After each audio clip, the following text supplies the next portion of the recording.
Bonjour à tous, bienvenue dans All In Gaming, votre émission e-sport. Au programme cette semaine, comme toujours, des datas. Nous allons voir un focus sur la FIFA eWorld Cup, nous pencher sur le joueur Ninja. Nous aurons une interview avec Romain Sombré, président de MCES.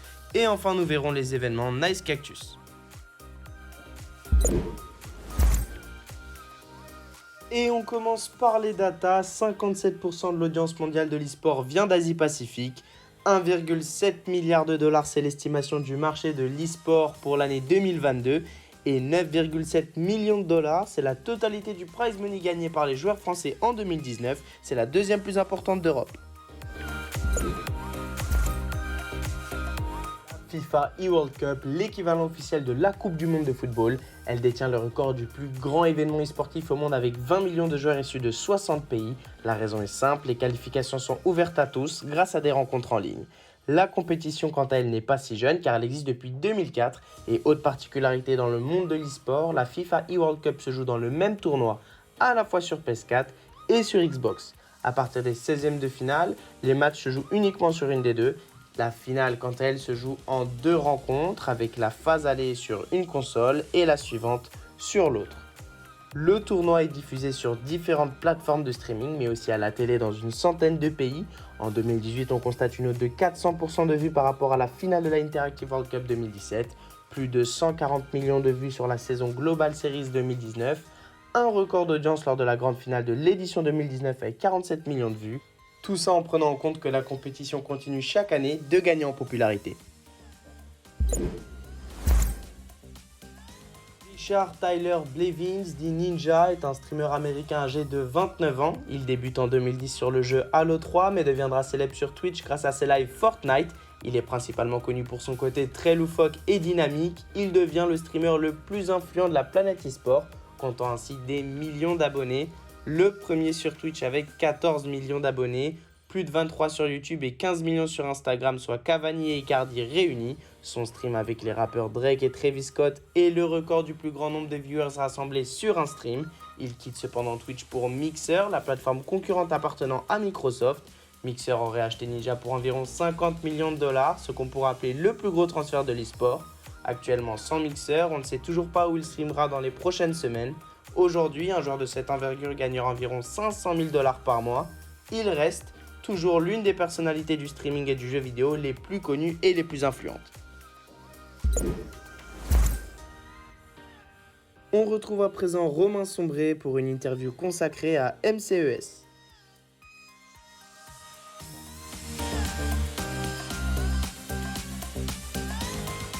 MCES, c'est le sigle pour Mon Club e-sport. Mon Club e-sport, c'est une idée qui nous est venue, après avoir travaillé pas mal dans le foot à 5 et géré des académies et des stages, de créer des clubs d'e-sport, des clubs de quartier, qui permettent à chaque enfant passionné par le jeu vidéo, de pouvoir s'entraîner dans un cadre avec un coach, un maillot et rencontrer des copains. Ça a été créé en 2018, la première ouverture d'une première salle sur Marseille, ensuite enchaîné avec une salle sur Aix-en-Provence. Et aujourd'hui, c'est plus de 15 personnes à temps plein qui travaillent au développement du concept d'académie et de stage, mais également au concept d'équipe professionnelle, puisque le but de MCES, c'est de créer une filière de formation qui permette à des jeunes de réussir, comme on le connaît dans le sport traditionnel, à savoir à travers un club de son quartier, un centre de formation et d'avoir une vraie voie vers le succès. Donc aujourd'hui, c'est plus de 15 personnes, comme je vous le disais, plus de 30 joueurs sous contrat qui jouent dans plusieurs jeux, Fortnite, League of Legends, Clash of Clans, FIFA, etc. Et deux sponsors principaux qui sont Adidas et EDF qui nous accompagnent quasiment depuis le début.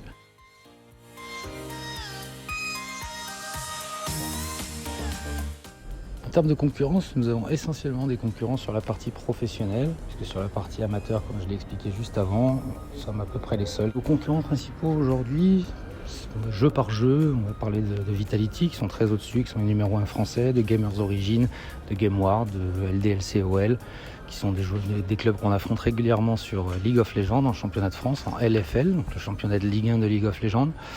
D'autres équipes qui se sont créées très récemment, comme Grizzly Sport, BDS, qui sont des équipes françaises ou de Suisse. Grizzly Sport qui vient du célèbre joueur Griezmann, bien sûr. Mais on voit aussi apparaître des équipes de clubs de sport traditionnels, comme le PSG e-sport, Nantes, le FC Nantes aussi qui s'est lancé, l'AS Monaco. qui pour l'instant gère ça plutôt comme des éléments marketing.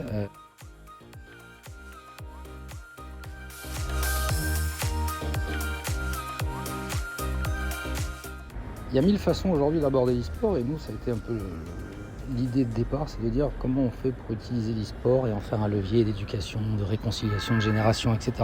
Avec les racines qui sont les nôtres, à savoir qu'on a travaillé pendant longtemps pour le projet Diambars, on est toujours d'ailleurs impliqué dans ce projet magnifique qui est au Sénégal et qui utilise le foot comme moteur d'éducation. De la même façon, on essaye d'utiliser l'e-sport comme moteur de réconciliation entre le sport réel et l'e-sport, mais aussi entre les générations, parce que les plus âgés, on va dire ceux qui ont plus de 40 ans aujourd'hui, ne comprennent pas le phénomène, et on s'est fixé comme objectif de leur faire comprendre. Donc il faut aujourd'hui aller sur le terrain des jeunes. L'e-sport est un élément extraordinaire. De très nombreux jeunes rêvent de devenir joueurs d'e-sport. Cette passion-là doit être utilisée pour amener les gamins vers l'éducation, vers le sport, vers l'apprentissage des valeurs. On a tout un tas de projets autour du handicap, autour de l'innovation sociale et sociétale, de la formation, de l'éducation, ici à Marseille ou à Paris, où en fait on utilise l'e-sport et la passion des jeux vidéo comme un élément de motivation qui va nous permettre ensuite d'aller chercher d'autres notions, qu'elles soient en anglais, en maths, en français ou dans d'autres domaines.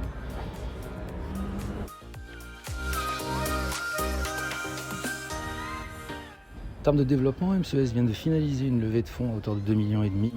Cet argent, on l'utilise essentiellement pour structurer les fondations du club. Donc, on est en train de construire aujourd'hui les fondations au niveau marketing, financier, community management, communication, management, coaching, etc. Pour construire une équipe qui soit viable et pérenne dans le temps. Nos prochains challenges, c'est, en termes de jeu, c'est d'aller sur un jeu FPS. On connaît très certainement Counter-Strike, Valorant ou d'autres. Voilà, il nous manque ça encore dans la gamme, donc on regarde ce qu'on va pouvoir faire là-dessus, mais c'est aussi de nous étendre à l'international avec l'ouverture d'un bureau en Italie et d'un autre à Casablanca. On a aussi dans les tuyaux l'ouverture d'un bureau aux États-Unis en partenariat avec un groupe qui a investi dans notre structure qui s'appelle Lab5, avec l'idée toujours de développer ce principe d'académie, avec pour nous une vision et une mission claire, c'est de pouvoir créer des académies un petit peu partout dans le monde pour scouter les meilleurs et pouvoir ensuite leur permettre de vivre leurs rêves et d'intégrer le centre de formation et pourquoi pas pour les meilleurs l'équipe pro. Donc de très très nombreux projets, aussi un projet immobilier sur Marseille qui s'appelle l'Épopée et qui vise à utiliser l'e-sport et d'autres domaines pour découvrir des talents et les développer. Donc on est sur plusieurs sujets dans les années à venir. Le principal étant quand même de réussir à rentrer dans une ligue fermée, puisque l'e-sport est en train de se structurer comme le sport américain. Et notre objectif et notre ambition, c'est de pouvoir un jour intégrer ce type de ligue fermée. On retrouve les tournois Nice Cactus avec TFT vendredi 10 juillet à 18h et World of Tank tous les samedis à 16h avec des prix à gagner. C'est la fin de cet épisode, merci de l'avoir suivi et on se dit à la semaine prochaine pour un nouveau All In Gaming.